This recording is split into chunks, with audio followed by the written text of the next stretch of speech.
নমস্কার, আপনারা দেখছেন নিউজ নাও। এই মুহূর্তে আপনাদের সঙ্গে রয়েছে প্রাণেশ। নিউজ নয় প্রাইম নিউজ আপনাদের প্রত্যেককে স্বাগত। চোখ রাখছি বিস্তারিত সংবাদের দিকে। ত্রিপুরা সরকার চাইছে আধুনিক, শৃঙ্খলাবদ্ধ, জনবান্ধব, মানবিক পুলিশ ব্যবস্থা। কারণ সততা, সাহস এবং সহমর্মিতার মধ্য দিয়ে পুলিশ বাহিনী নিজেদের দায়িত্ব পালন করতে পারে। বৃহস্পতিবার নরসিংহস্থিত কেডিটি সিং পুলিশ ট্রেনিং একাডেমিতে পাসিং আউট প্যারেডে উপস্থিত হয়ে কথা বললেন মুখ্যমন্ত্রী অধ্যাপক ডাক্তার মানিক সাহা। বৃহস্পতিবার নরসিংহস্থিত কেটিডি সিং পুলিশ ট্রেনিং একাডেমিতে অনুষ্ঠিত হলো 91 এবং 92তম ব্যাচের পুলিশ কনস্টেবলদের পাসিং আউট প্যারেড। পুরুষ ও মহিলা সহ মোট 476 জন কনস্টেবল এদিন আনুষ্ঠানিকভাবে নিজেদের প্রশিক্ষণ পর্ব শেষ করেছেন। এদিনের পাসিং আউট প্যারেডে প্রধান অতিথি হিসেবে উপস্থিত ছিলেন রাজ্যের মুখ্যমন্ত্রী অধ্যাপক ডাক্তার মানিক সাহা। উপস্থিত ছিলেন রাজ্য পুলিশের মহানির্দেশক অনুরাগ ধ্যানকর সহ পুলিশ এবং সাধারণ প্রশাসনের একাধিক আধিকারিকরা। এদিনের পাসিং আউট প্যারেড অনুষ্ঠানে প্রশিক্ষণপ্রাপ্ত 476 জন পুলিশ কনস্টেবল প্যারেড প্রদর্শন করেন এবং নিজেদের প্রশিক্ষণের কিছু ঝলক মুখ্যমন্ত্রী সহ অতিথিদের সামনে তুলে ধরেন। 476 জন প্রশিক্ষণপ্রাপ্ত পুলিশ কনস্টেবলের মধ্যে 318 জনই রয়েছে মহিলা। প্যারেড প্রদর্শন সহ বিভিন্ন বিভাগে কৃতীদের হাতে ট্রফি তুলে দেন মুখ্যমন্ত্রী। একইভাবে মুখ্যমন্ত্রী আরক্ষা প্রশাসনের মহিলাদের সংখ্যা বাড়ছে বলে আনন্দ প্রকাশ করেন। মুখ্যমন্ত্রী বলেন, মোট 476 জন প্রশিক্ষণপ্রাপ্ত কনস্টেবলের মধ্যে 318 জনই মহিলা হওয়ায় বিষয়টি ত্রিপুরা পুলিশ বাহিনীতে নারী ক্ষমতায়ন এবং অন্তর্ভুক্তিমূলক উন্নয়নের প্রতি রাজ্য সরকারের দৃঢ় অঙ্গীকারের বাস্তব প্রতিফলন। মুখ্যমন্ত্রী আইন শৃঙ্খলা রক্ষা, সমাজের নিরাপত্তা নিশ্চিতকরণ এবং জনগণের সেবায় নবনিযুক্ত আরক্ষা কর্মীদের উজ্জ্বল ভবিষ্যৎ এবং সফল কর্মজীবন কামনা করেছেন। প্রশিক্ষণ শেষ করা কনস্টেবলদের খুব শীঘ্রই বিভিন্ন থানা এবং পুলিশের বিভাগে পোস্টিং দেওয়া হবে। রিপোর্ট, নিউজ নাও। জেলা হাসপাতালে অসামাজিক কার্যকলাপ, নিট প্রশ্নপত্র ফাঁস, মূল্যবৃদ্ধি সহ বিভিন্ন ইস্যুতে গর্জে উঠল সিপিআইএম ধর্মনগর মহকুমা কমিটির উদ্যোগে বৃহস্পতিবার অনুষ্ঠিত হয় বিক্ষোভ কর্মসূচি। বিক্ষোভ মিছিলটি মহকুমার কার্যালয় থেকে বের হয়ে শহরে বিভিন্ন পথ পরিক্রমা করে। ধর্মনগর জেলা হাসপাতালে রাতের অন্ধকারে চলছে অসামাজিক কার্যকলাপ। গত দুদিন যাবৎ এই সংবাদ প্রকাশের পরে এবার সুযোগ বুঝে মাঠে নামলো সিপিআইএম। জেলা হাসপাতালে অসামাজিক কার্যকলাপ অবিলম্বে বন্ধ করে পরিষেবা উন্নয়ন সহ বিভিন্ন ইস্যুতে সিপিআইএম মহকুমা কমিটির উদ্যোগে অনুষ্ঠিত হলো বিক্ষোভ মিছিল। বিক্ষোভ মিছিলে দাবি ওঠে জেলা হাসপাতালের পরিষেবা উন্নত করার। একইভাবে দাবি ওঠে নিট 2026 প্রশ্ন ফাঁস কাণ্ডে জড়িতদের কঠোর শাস্তি এবং কেন্দ্রীয় শিক্ষামন্ত্রী ধর্মেন্দ্র প্রধানের পদত্যাগ, দুর্নীতিমুক্ত শিক্ষা ব্যবস্থা চালু, এমজিএন রেগায় বছরে 200 দিন কাজ এবং দৈনিক 600 টাকা মজুরি নিশ্চিত করা। পাশাপাশি পেট্রোল, ডিজেল, রান্নার গ্যাস ও নিত্য প্রয়োজনীয় দ্রব্যের মূল্যবৃদ্ধি নিয়ন্ত্রণ করারও দাবি ওঠে। সামগ্রিকভাবে দুর্নীতি মুক্ত শিক্ষা ব্যবস্থা প্রণয়নের জন্য, ছাত্রদের শিক্ষার মূল্যায়নের জন্য, সঠিক মূল্যায়নের জন্য, রেগা শ্রমিকদের কাজের জন্য, মজুরি বৃদ্ধির জন্য, শ্রমদিবস বাড়াবার জন্য, আর এই ধর্মনগর উত্তর ত্রিপুরা জেলা হাসপাতালে পর্যাপ্ত বিশেষজ্ঞ চিকিৎসক, নার্স, স্বাস্থ্যকর্মী সহ পরিবেশ পরিস্থিতি এবং পরিষেবাটাকে আরও বেশি উন্নত করবার দাবি নিয়েই আমাদের আজকের এই বিক্ষোভ কর্মসূচি। আমরা সকলকে অভিনন্দন জানাই এই কর্মসূচিতে সামিল হওয়ার জন্য। এদিনে কর্মসূচিতে সাধারণ মানুষের ব্যাপক অংশগ্রহণ লক্ষণীয় ছিল। ফিউরো রিপোর্ট, নিউজ নাও।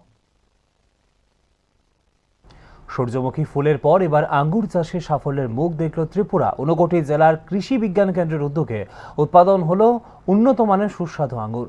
এই উদ্যোগ ভবিষ্যতে রাজ্যের কৃষকদের জন্য নতুন আয়ের পথ খুলে দিতে পারে বলে কৃষি বিজ্ঞানীদের অভিমত। চরিলামে কৃষি বিজ্ঞান কেন্দ্রীয় সহায়তায় সূর্যমুখী ফুলের চাষ করে সফলতা পেয়েছিলেন কৃষক। পরীক্ষামূলক সূর্যমুখী ফুলের চাষ সফল উৎপাদনের নজির তৈরি করে। এবার ত্রিপুরায় পরীক্ষামূলকভাবে আঙ্গুর চাষ করে সাফল্যের মুখ দেখলেন কৃষি বিজ্ঞানীরা। ত্রিপুরার ঊনকোটি জেলার কৃষি বিজ্ঞান কেন্দ্রের উদ্যোগে জেলায় আঙ্গুর চাষে উল্লেখযোগ্য সাফল্য এসেছে। নাবার্ডের আর্থিক সহযোগিতায় জেলা কৃষি বিজ্ঞান কেন্দ্র, আইসিএআর এবং এনআরসিজি পুনের যৌথ উদ্যোগে এই পরীক্ষামূলক চাষ করা হয়েছিল। দেখা গেছে ত্রিপুরার জলবায়ুতে অত্যন্ত উন্নত মানের আঙ্গুর উৎপাদন হয়েছে। আঙ্গুরের সাইজ এবং গুণগত মান দুটোই খুবই ভালো মানের বলে কৃষি বিজ্ঞানীদের দাবি। ঊনকোটি জেলা আঙ্গুর চাষে তত্ত্বাবধানে রয়েছে কৃষি বিজ্ঞান কেন্দ্রের বিজ্ঞানী ডক্টর রতন দাস। তিনি জানান, আধুনিক পদ্ধতি ও বৈজ্ঞানিক পরিচর্যার মাধ্যমে ঊনকোটির আবহাওয়াতে সফলভাবে আঙ্গুর চাষ সম্ভব হয়েছে। পরে আমরা দেখব যে কোন জাত আরো ভালো পারফর্ম করে, সেই জাতগুলো আমরা কৃষকদের হাতে তুলে দেব। এই যে জাত আমরা দেখতে পাচ্ছি, এই জাত মধ্যে যে অ্যান্থোসায়ানিন কন্টেন্ট, যেটা অ্যান্টি কার্সিনোজেনিক, পৃথিবীতে যত আঙ্গুর আছে সেই আঙ্গুরের মধ্যে সবচেয়ে বেশি পরিমাণে অ্যান্থোসায়ানিন পাওয়া যায়। আরও বলা উচিত যে এই আঙ্গুর থেকে অ্যান্থোসায়ানিনের ক্যাপসুল তৈরি করা হয়, সেটা হলো মেডিসিনাল ভ্যালু। তাছাড়াও মিষ্টি আঙ্গুর আমরা ত্রিপুরা রাজ্যে কৃষকদের হাতে তুলে দিতে পারবোই না আগামী অদূর ভবিষ্যতে, তাতে আমরা সন্তুষ্ট। প্রসঙ্গত 2002 সালে 59 কোটিতে পরীক্ষামূলকভাবে আঙ্গুর চাষ হয়েছিল। তৎকালীন সময়ে আঙ্গুর উৎপাদন হলেও তা ছিল অত্যন্ত টক। এবারে উন্নত মানের সুস্বাদু আঙ্গুর চাষের সফলতা রাজ্যের কৃষকদের জন্য নতুন সম্ভাবনা তৈরি করেছে। ব্যুরো রিপোর্ট, নিউজ নাও। চোখ রাখছি পরবর্তী খবরের দিকে। বাড়ি বাড়ি মশার ঔষধ কাঁধে করে যারা দিনের পর দিন সরবরাহ করে চলেছেন তাদের হাজিরা অনেকটাই কম, তাদেরকে প্রতিনিয়ত বঞ্চনা করা হচ্ছে, এই অভিযোগ কংগ্রেস দলের। পাশাপাশি হাজিরা তথা বেতন বৃদ্ধির দাবিতে শ্রম দপ্তরে ডেপুটেশন প্রদান করল অল ত্রিপুরা অসংগঠিত শ্রমিক কংগ্রেস। যে সমস্ত শ্রমিকরা কাঁধে করে মশার ঔষধ বাড়ি বাড়ি প্রদান করে তাদের স্বার্থ সংশ্লিষ্ট বিষয় নিয়ে সরব হয়েছে কংগ্রেস। কংগ্রেসের অনুগত শাখা সংগঠন অল ত্রিপুরা অসংগঠিত শ্রমিক কংগ্রেস আজ শ্রম দপ্তরে সংশ্লিষ্ট শ্রমিকদের স্বার্থ সংশ্লিষ্ট বিষয়ে ডেপুটেশন প্রদান করে। মূলত যারা কাঁধে করে দিনের পর দিন বিভিন্ন প্রান্তে মশার ঔষধ প্রদান করে চলেছেন তাদের হাজিরা অনেকটাই কম। এই দাবি করার পাশাপাশি সংগঠনের তরফ থেকে অতি দ্রুত দৈনিক হাজিরা তথা বেতন বৃদ্ধির দাবি জানানো হয়েছে। এ বিষয়ে শ্রম দপ্তরে ডেপুটেশন প্রদান করার পাশাপাশি সংগঠন দিনের পর দিন সংশ্লিষ্ট শ্রমিকদের বঞ্চনার পর বঞ্চনা করা হচ্ছে বলে অভিযোগ তাদের। আসার মূল কারণটা হলো যে আমাদের যারা শ্রমিক ভাইয়েরা ডিডিটির কাজ করে মশার ওষুধ কাঁধে নিয়ে বাড়ি বাড়িতে, তাদের প্রত্যেক দিন যে হাজিরাটা মাত্র 226 টাকা পায়। আমরা চাই যে ওইটা নতুন যে আইনের আওতারে পড়েছে ন্যূনতম 375 টাকা হাজিরা করতে হবে। আজকে আমরা ওইটা নিয়ে ডেপুটেশনে এসেছি এবং ম্যাডাম এবং আমাদের নতুন যে শ্রম দপ্তরের ইনচার্জ হয়েছে ওনার সাথে কথা হয়েছে এবং ওনার সাথে কথা বলে ভালো লাগলো যে উনি বললো যে এই যে শ্রমিকরা সংখ্যায় কম হলেও গোটা রাজ্যে একটা ভালো সংখ্যক পরিবার রয়েছে যারা উল্লেখিত পেশার উপর নির্ভরশীল। দেখার বিষয় কংগ্রেস দলের এই আন্দোলন বা কর্মসূচি আদতে যারা মশার ঔষধ বিতরণ করছেন তাদের পক্ষে কতটুকু প্রশাসনিক দৃষ্টি ঘুরিয়ে দিতে পারে। ব্যুরো রিপোর্ট, নিউজ নাও। রাজ্য জুড়েই বাড়ছে চুরি সহ অসামাজিক কার্যকলাপ। নগরীর জামজুরি দ্বাদশ শ্রেণী বিদ্যালয়ে রাতের আধারে চোরের হানা, অফিস সহ প্রধান শিক্ষকের কক্ষ থেকে দুটি সিপিইউ চুরি করা সহ একাধিক আলমারি ভেঙে ফেলার অভিযোগ সামনে এসেছে। বর্তমানে গোটা রাজ্য জুড়ে চুরি সহ নানান প্রকারের অসামাজিক কার্যকলাপ রীতিমতো আতঙ্কের কারণ হয়ে দাঁড়িয়েছে। এরই মধ্যে মন্দিরনগর উদয়পুরের কাকরাবন এলাকার জামজুরি দ্বাদশ শ্রেণী বিদ্যালয়ে রাতের বেলা চুরির ঘটনা সংঘটিত হয়েছে।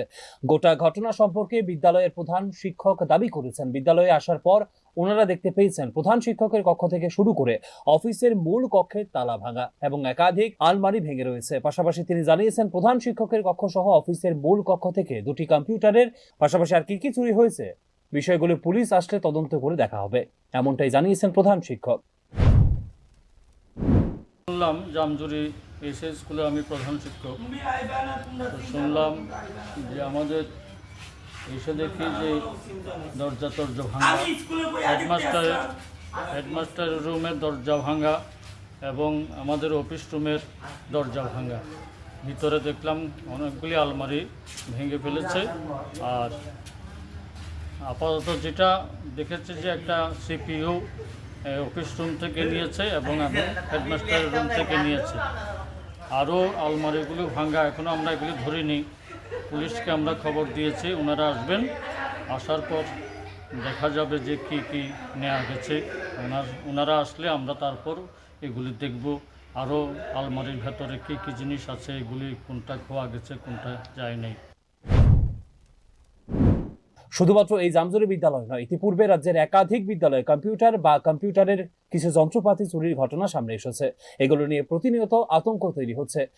এইভাবে স্কুলের কম্পিউটার চুরির পেছনে গভীর কোনো ষড়যন্ত্রের গন্ধ নেই তো? প্রশ্ন কিন্তু উঠছে তা নিয়েও। Bureau report, news now. Silchar Agartala চলাচলকারী এক্সপ্রেস ট্রেন স্টপেজের দাবিতে বৃহস্পতিবার উত্তাপ হয়ে ওঠে পানিসাগর রেল স্টেশন। পানিসাগরের স্টপেজ পুনর্বহালের দাবিতে আবাল বৃদ্ধ বনিতা স্টেশনে ঢুকে রেল লাইন অবরোধ করে দেয়। টানা 4 ঘন্টা অবরোধে স্তব্ধ হয়ে পড়ে রাজ্যের স্বাভাবিক রেল চলাচল। পরে রেলওয়ে কর্তৃপক্ষের আশ্বাসের পর অবরোধ মুক্ত হয় রেল সড়ক। গণতান্ত্রিক আন্দোলনের নামে রেল লাইন অবরোধ করার ফলে বৃহস্পতিবার চরম হেনস্থার শিকার হলেন রাজ্য এবং বহিরাজ্যের রেল যাত্রীরা। পানিসাগর স্টেশনে আগরতলা থেকে শিলচর এবং শিলচর থেকে আগরতলা রুটে চলাচলকারী যাত্রীবাহী রেল স্টপেজে পুনরায় চালু করার দাবিতে হঠাৎ রেল স্টেশনে জড়ো হতে থাকেন হাজার হাজার লোক। পুরুষ মহিলা থেকে শুরু করে শিশু বৃদ্ধ সবাই একসাথে রেল স্টেশনে গিয়ে রেল লাইন অবরোধ করে দেন। তারা দাবি তোলেন এই স্টেশন আগরতলা শিলচর রুটে চলাচলকারী যাত্রীবাহী রেল দাঁড়াতেই হবে। আন্দোলনকারীরা রেল লাইনের ওপর বসে পড়েন, অনেকে লাইনের ওপর শুয়ে পড়ে প্রতিবাদ জানান। দীর্ঘক্ষণ ধরে চলা এই অবরোধের ফলে রেল পরিষেবা কয়েক ঘন্টার জন্য সম্পূর্ণভাবে স্তব্ধ হয়ে পড়ে। ধর্মনগর ও পেচারথল রেল স্টেশন একাধিক রেল আটকে পড়ে। ধর্মনগরে আটকে পড়ে বহিরাজ্য থেকে আগত ত্রিপুরা সুন্দরী এক্সপ্রেস। আগরতলা স্টেশনে দাঁড়িয়ে থাকে একাধিক রেল। দীর্ঘ 4 ঘন্টা অবরোধের মধ্যে ত্রিপুরা সহ উত্তর পূর্বাঞ্চলের স্বাভাবিক রেল পরিষেবা চূড়ান্তভাবে ব্যাহত হয়। ঘটনার খবর পেয়ে দ্রুত ঘটনাস্থলে পৌঁছায় পানিসাগর থানার পুলিশ। ছুটে যায় আরপিএফ এবং রেল দপ্তরের উচ্চপদস্থ আধিকারিকরা। পরিস্থিতি নিয়ন্ত্রণে আনার চেষ্টা করা হলেও কোনো সুরাহা হয়নি। আন্দোলনকারীরা দাবি তোলেন লিখিত আশ্বাসে অবিলম্বে পানিসাগর স্টেশনে স্টপেজ পুনর্বহাল করতে হবে। দীর্ঘ কয়েক ঘন্টা অবরোধের পর সন্ধ্যার আগে রেলওয়ে স্থানীয় কর্তৃপক্ষ, পানিসাগরের মহকুমা শাসক সুশান্ত দেববর্মা এবং এসডিপিও আশিস কুমার ঠাকুর অ্যানাউন্সমেন্টের মাধ্যমে অবরোধকারীদেরকে আশ্বস্ত করেন যে আগামী 1 মাসের মধ্যে পানিসাগরে এই রেল স্টপেজ দেওয়া হবে। প্রশাসনিক কর্তৃপক্ষের ঘোষণার পর অবরোধ মুক্ত হয়। প্রায় 5টা নাগাদ পানিসাগর থেকে আগরতলার উদ্দেশ্যে রওনা হয় Silchar Agartala express train. Monitor করছে। ফাইনালি এরিয়া ম্যানেজার সাহেব সিপিআরও সাহেবের সঙ্গে যে কথা বলেছে, আর সিপিআরও স্যার তিনি রেলওয়ে মিনিস্ট্রিতে কথা বলেছে। এই প্রোগ্রামটা অ্যাকচুয়ালি আপনাদের তরফ থেকে ইচ্ছে ছিল যে 10-15 দিনে হয়ে যায়, কিন্তু যে ফর্মালিটি আছে এটা 1 মাসের নিচে আমাদের দ্বারা পসিবল না। সেই জন্য রেলওয়ে কর্তৃপক্ষ আপনাদের থেকে 1 মাসের সময় যাচ্ছে। 1 মাসের ভেতরে আপনাদের প্রসঙ্গত করোনা পরবর্তী সময়ে আগরতলার শিলচর এক্সপ্রেস ট্রেন পানিসাগরে দাঁড়াতো, কিন্তু করোনা পরিস্থিতির পর এই ট্রেন পানিসাগরে স্টপেজ দেওয়া বন্ধ করে দেয়। দীর্ঘদিন ধরে মহকুমার লোকজন পানিসাগর এই রেলের স্টপেজে দাবি করেছিলেন। বৃহস্পতিবার তারা চূড়ান্তভাবে আইন হাতে তুলে নিয়ে রেলপথ অবরোধ করে দেন এবং ঘন্টার পর ঘন্টা আন্দোলন জারি রাখেন। তবে গণতান্ত্রিক আন্দোলনের নামে এদিন রেল যাত্রীদের দুঃসহ যন্ত্রণায় ভুগতে হয়েছে। আন্দোলনের নামে এইভাবে রেল যাত্রীদের হয়রানি করার ঘটনাকে অরাজকতা বলেই অভিমত বিভিন্ন মহলের। ব্যুরো রিপোর্ট, নিউজ নাও। কোনোভাবেই যান দুর্ঘটনা বন্ধ করা যাচ্ছে না রাজ্যে। প্রতিদিন রাজ্যের কোনো না কোনো জায়গায় ঘটে চলেছে দুর্ঘটনা। এবার বিশালগড় থানার অন্তর্গত সিপাহীজলা অভয়ারণ্যের ভেতরে ভয়ঙ্কর দুর্ঘটনায় একই পরিবারের শিশুসহ 3 জন আহত হন। গুরুতর আহত 2 জনকে রেফার করে দেওয়া হয়েছে বলে খবর। প্রায় প্রতিদিন রাজ্যের কোনো না কোনো জায়গায় যেভাবে যান দুর্ঘটনা ঘটে চলেছে তার পরিপ্রেক্ষিতে স্বাভাবিকভাবে আতঙ্কিত গোটা সমাজ। এরই মধ্যে বিশালগড় থানার অন্তর্গত সিপাহীজলা অভয়ারণ্যের ভেতরে এক দুর্ঘটনায় শিশুসহ একই পরিবারের 3 জন আহত হয়। জানা গেছে রাধানগর এলাকার দিলীপ ভৌমিক, তার স্ত্রী রুমা ভৌমিক এবং 6 বছরের সন্তান গোপাল ভৌমিককে নিয়ে সিপাহীজলা চিড়িয়াখানাতে ঘুরতে গিয়েছিলেন। অভয়ারণ্যের ভেতরেই টমটমের সাথে একটি ওয়াগনার গাড়ির মুখোমুখি সংঘর্ষের পরিপ্রেক্ষিতে এই ঘটনা ঘটে বলে খবর। ঘটনার পরপর অগ্নি নির্বাপক দপ্তরের কর্মীরা ঘটনাস্থলে ছুটে গিয়ে আহতদের উদ্ধার করে বিশালগড় মহকুমা হাসপাতালে নিয়ে গেলে দিলীপ ভৌমিককে প্রাথমিক চিকিৎসার পর ছেড়ে দেওয়া হলেও রুমা ভৌমিক সহ গোপাল ভৌমিককে আঘাত গুরুতর হয় আগরতলা রেফার করা হয়েছে। একটা রোড ট্রাফিক অ্যাক্সিডেন্ট, 3 জন ফ্যামিলি মেম্বার, সেম ফ্যামিলির, এবং যেখানে একটা বাচ্চা আছে 6 বছরের। তো অটোতে ছিল ওরা, একটা মারুতি ভ্যানের সাথে কলিশন হয়েছে এবং খুব বাজেভাবেই ইনজিউর্ড হয়েছে। সত্যি কথা বলতে যে হেড অফ দ্য ফ্যামিলি যে দিলীপ ভৌমিক, উনি যথেষ্ট কম ছিল, বাট বাকি 2 জন অনেক বেশি হয়েছে। তো ওনার ক্ষেত্রে কিছু কাট ইনজুরি ছিল যেগুলি আমরা ড্রেসিং করে দিয়েছি। আর বাকি ওনার ওয়াইফ রুমা ভৌমিক, ওনার পুরো ক্রাশ ইনজুরি, মানে একটি কাট ইনজুরি ছিল রাইট সাইডে, রাইট শোল্ডার, রাইট আর্ম, এবং হেড ইনজুরিও ছিল। তো আমরা ড্রেসিং করার পরে ইনিশিয়াল ট্রিটমেন্টের পরে এজেন্সিতে রেফার করা হয়েছে। সিমিলারলি বাচ্চা 6 বছর বয়স, বাচ্চাটার নাম হলো গোপাল ভৌমিক। ওরও রাইট হ্যান্ডে পুরো ক্রাশ ইঞ্জুরি এবং ও আনকনশিয়াস ছিল। যেভাবে প্রতিদিন দুর্ঘটনা ঘটে চলেছে তার পরিপ্রেক্ষিতে একটা বিরাট অংশের মানুষকে যে আতঙ্কের মধ্যে থাকতে হচ্ছে এতে সন্দেহ নেই। একদিকে সচেতনতা, আরেকদিকে বলিষ্ঠ প্রশাসনিক পদক্ষেপ, এই দুইয়ের সন্ধিক্ষণে যান দুর্ঘটনা নিয়ন্ত্রণে আসুক, এমন দাবি ক্রমশ জোরালো হচ্ছে। ব্যুরো রিপোর্ট, নিউজ নাও। র্যাগিং সহ দুর্নীতির অভিযোগ নিয়ে টেকনো ইন্ডিয়া ইউনিভার্সিটিতে বিক্ষোভ দেখালো ছাত্রছাত্রীরা। প্রশ্নের মুখে কলেজের একাধিক ফ্যাকাল্টি সদস্যের ভূমিকা। মসৃণ শিক্ষার পরিবেশ গড়ে তুলতে দাবি উঠল স্বচ্ছ এবং নিরপেক্ষ তদন্তের। শিক্ষা প্রতিষ্ঠানে রেগিং নিয়ে কড়া নির্দেশিকা রয়েছে সুপ্রিম কোর্টে। শিক্ষা প্রতিষ্ঠানে মারধর, জোর জবরদস্তি, শারীরিক ক্ষতি সাধন সহ যে কোনো ধরনের রেগিং সম্পূর্ণ বেআইনি রয়েছে দেশে। কিন্তু তারপরও রাজ্যে টেকনো ইন্ডিয়া ইউনিভার্সিটিতে দীর্ঘদিন যাবৎ রেগিং চলছে বলে অভিযোগ ছাত্রছাত্রীদের। উপরের ক্লাসের একাংশ ছাত্রছাত্রী কয়েকজন ফ্যাকাল্টি সদস্যের মদতে ছাত্রছাত্রীদের শারীরিক এবং মানসিক নির্যাতন করছেন বলে অভিযোগ। টেকনো ইন্ডিয়া ইউনিভার্সিটিতে স্কুল অফ ল কলেজে ছাত্রছাত্রীরা কলেজের বিরুদ্ধে মানসিক অত্যাচারের অভিযোগ তুলেছেন। অত্যাচারের মাত্রা দিন দিন বেড়ে চলেছে বলে অভিযোগ। গত কয়েক মাস ধরে চলতে থাকা এক গুরুতর অভিযোগের পর কলেজ চত্বরে বিক্ষোভ দেখালেন ছাত্রছাত্রীরা। ছাত্রছাত্রীদের বিবরণ, তারা আগেও কয়েকবার বিভিন্ন অত্যাচারের অভিযোগ তুলেছিলেন, কিন্তু কর্তৃপক্ষ বিষয়টি নিরপেক্ষভাবে তদন্ত করার পরিবর্তে ধীরে ধীরে জটিল পরিস্থিতি তৈরি হয়। দেখা যায় অভিযোগকারী ছাত্রছাত্রী সহ তাদের সমর্থনকারী শিক্ষকদের ওপর মানসিক চাপ বাড়তে শুরু করেছে। আরও অভিযোগ, কলকাতা থেকে আগত বেহেলি মজুমদার সহ কয়েকজন ফ্যাকাল্টি সদস্য রাজনৈতিক প্রভাব খাটিয়ে অনৈতিক কাজ চালিয়ে যাচ্ছেন। ছাত্রছাত্রীদের সঙ্গে বৈষম্যমূলক আচরণ সহ ফ্যাকাল্টি সদস্যদের বিরুদ্ধে প্রাইভেট টিউশন, টাকার বিনিময়ে প্রশ্নপত্র লিক করে দেওয়ার মতো গুরুত্বের অভিযোগ রয়েছে।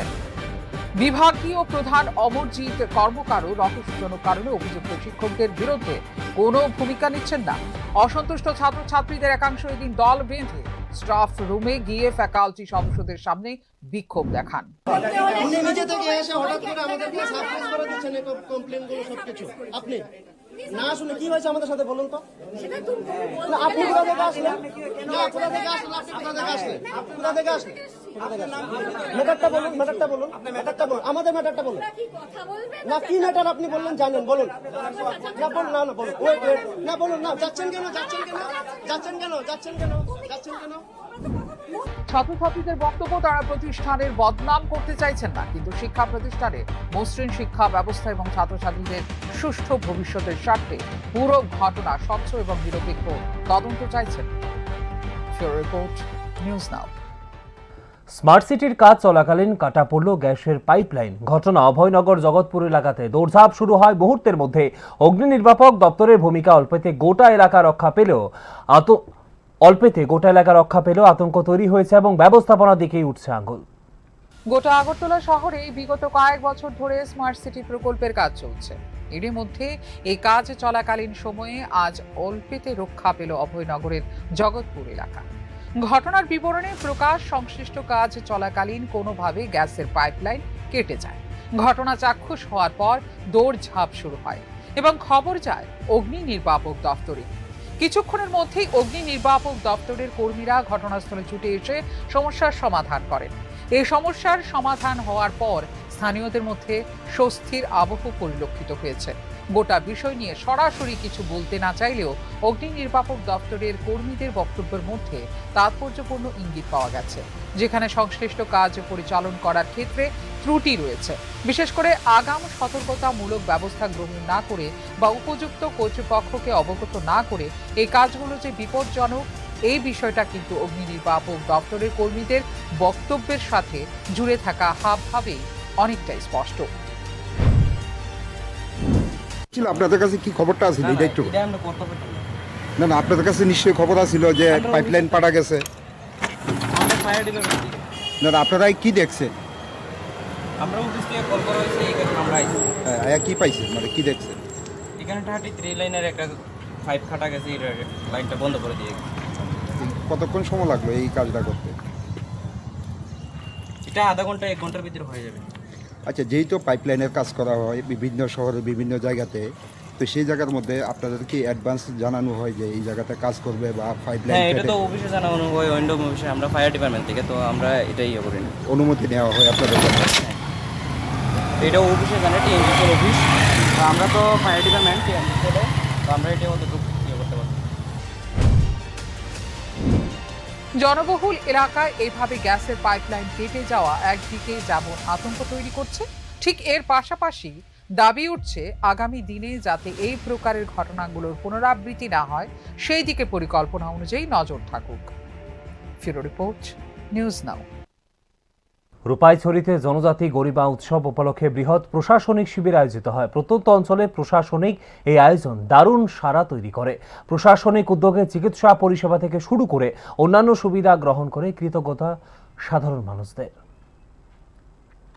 জনভাগিদারি অভিযান সবসে দূর সবসে পেহলে এই মঞ্চকে সামনে রেখে এবং জনজাতি গরিমা উৎসব 2026-এর অংশ হিসেবে রূপাইছড়ি ব্লকের উদ্যোগে অনুষ্ঠিত হলো এক বৃহৎ প্রশাসনিক শিবির। চাতকছড়ি পিএমশ্রী উচ্চতর মাধ্যমিক বিদ্যালয়ের বিআরসি হলে আয়োজিত এই শিবিরে দুর্গম এলাকার সাধারণ মানুষের দোরগোড়ায় সরকারি পরিষেবা পৌঁছে দেওয়া লক্ষ্যকে বিশেষ গুরুত্ব দেওয়া হয়। এই জনকল্যাণমূলক শিবিরে বিভিন্ন সরকারি দপ্তরের পক্ষ থেকে একাধিক পরিষেবা প্রদান করা হয়। স্বাস্থ্য দপ্তরের উদ্যোগে বিনামূল্যে স্বাস্থ্য পরীক্ষা ও চিকিৎসা পরিষেবা দেওয়া হয়। পাশাপাশি নাগরিকদের প্রয়োজনীয় প্রশাসনিক নথিপত্র সংক্রান্ত কাজ, বিশেষ করে পিআরটিসি প্রদান এবং বিভিন্ন নথির লিঙ্ক করানোর প্রক্রিয়াও সম্পূর্ণ করা হয় সহজ ও দ্রুত উপায়ে। গ্রামীণ অর্থনীতিকে আরও শক্তিশালী করার লক্ষ্যেও শিবিরের বিশেষ উদ্যোগ গ্রহণ করা হয়। মৎস্য দপ্তর, এআরডিডি এবং কৃষি দপ্তরের পক্ষ থেকে পৃথক হেল্প ডেস্ক খোলা হয়, যেখানে কৃষক এবং পশুপালকদের বিভিন্ন সরকারি প্রকল্প, ভর্তুকি, আধুনিক কৃষি প্রযুক্তি ও পশুপালন সংক্রান্ত সুযোগ সুবিধার বিষয়ে বিস্তারিত তথ্য ও প্রয়োজনীয় সহায়তা প্রদান করা হয়। শিবির সম্পর্কে রূপাইছড়ি ব্লকের সমষ্টি উন্নয়ন আধিকারিক প্রীতম দেবনাথ জানান, প্রত্যন্ত ও পিছিয়ে পড়া এলাকার প্রতিটি মানুষের কাছে সরকারি পরিষেবা সহজলভ্য করে তুলতে প্রশাসন বদ্ধপরিকর। তিনি বলেন, এই ধরনের উদ্যোগের মাধ্যমে সাধারণ মানুষ সরাসরি উপকৃত হচ্ছেন এবং ভবিষ্যতেও এই ধরনের জনমুখী প্রশাসনিক শিবির আয়োজন অব্যাহত থাকবে। এই দিনের প্রশাসনিক শিবির এলাকার বহু মানুষ অংশগ্রহণ করেন এবং বিভিন্ন সরকারি পরিষেবা গ্রহণ করে সন্তোষ প্রকাশ করেন। স্থানীয়দের মতে এমন উদ্যোগ প্রত্যন্ত অঞ্চলের মানুষের জন্য অত্যন্ত সহায়ক ও সময় উপযোগী। আগামী দিনেও এই প্রকল্পের উদ্যোগের দাবি করছেন তারা। আমার নাম ভবানী ভট্টাচার্য, আমার গ্রামের নাম রূপাইছড়ি, 3 নম্বর ওয়ার্ড বাসিন্দার আমি। তারপর আজকে যে এই অনুষ্ঠান, স্কুলে প্রশাসন অনুষ্ঠান, যে ডাক্তার বা অন্যান্য কাগজপত্রের যে অনুষ্ঠান, এতে আমি এসে ডাক্তার দেখাই, সুগার বা প্রেশার পরীক্ষা করাইয়া ওষুধ দিল, বা এতে আমি খুব আনন্দিত। তারপরে এই যে এভাবে যাতে প্রত্যেক বছর আমাদের সুযোগ সুবিধা পাই বা আনন্দিত আমরা ভোগ করি। প্রশাসনিক শিবিরগুলো যখন সত্যিকার অর্থেই সাধারণ মানুষের অংশগ্রহণ এবং স্বতঃস্ফূর্ততায় ভরে ওঠে, তখন এই আয়োজনগুলোর যৌক্তিকতা নিশ্চিতভাবে প্রাসঙ্গিক হয়ে ওঠে, ঠিক যেমনটা দেখা গেছে আজকের রূপাইছড়ির এই আয়োজন। ব্যুরো রিপোর্ট, নিউজ নাও। বেহাল রাস্তা দুর্দশায় ভুগছেন জম্পুইজলা ব্লকের চিকনছড়া এডিসি ভিলেজের বাইলামুরা এলাকার নাগরিকরা। অভিযোগ, পরিমল চৌমুহনী থেকে চিকনছড়া হয়ে গোলাঘাটি পর্যন্ত রাস্তাটি বহু বছর ধরে বেহাল হয়ে রয়েছে। রাস্তাটি এতদিন এনবিসিসির অধীনে ছিল, বর্তমানে রাস্তাটি পূর্ত দফতরের অধীনে। এলাকার বিধায়ক জানিয়েছেন রাস্তার জন্য অর্থ মঞ্জুর হয়েছে, কিন্তু তারপরও রাস্তা সংস্কারের কাজ শুরু হচ্ছে না। প্রতিদিন দুর্ভোগ পোহাচ্ছেন নাগরিকরা। রাস্তা সংস্কারের অর্থ মঞ্জুরের জন্য স্থানীয়রা রাজ্য সরকারকে ধন্যবাদ জানিয়ে অবিলম্বে সংস্কারের কাজ শুরু করার দাবি তুলেছেন। রাস্তা এটা পরিমল চৌমুহনী থেকে গোলাঘাটি যাওয়ার রাস্তা। তো এর ভিতরে আমাদের এই জায়গাটা একটা বাল্যাপড়া জায়গা একটা আছে, এই জায়গাটার ভিতরে খুব খারাপ হয়ে রয়েছে রাস্তাটা। তাহলে দীর্ঘদিন ধরে এই রাস্তা লইয়া ভুগতাছি। স্কুলে যাইতে অসুবিধা, এরপরে গাড়ি ঘোড়া যাইতে অসুবিধা, বাইক যাইতে অসুবিধা, এরপরে কমর সমান জল জমে। এই যে গর্তটা এখন এটার ভিতরে কমর সমান জল জমে। কোন ভিলেজের এই জায়গাটা পড়ছে? এটা আমরা চিকনছড়া বাল্যাপাড়া ধরে এই জায়গাটাতে সবচেয়ে বেশি খারাপ। এই জায়গাটাতে সব।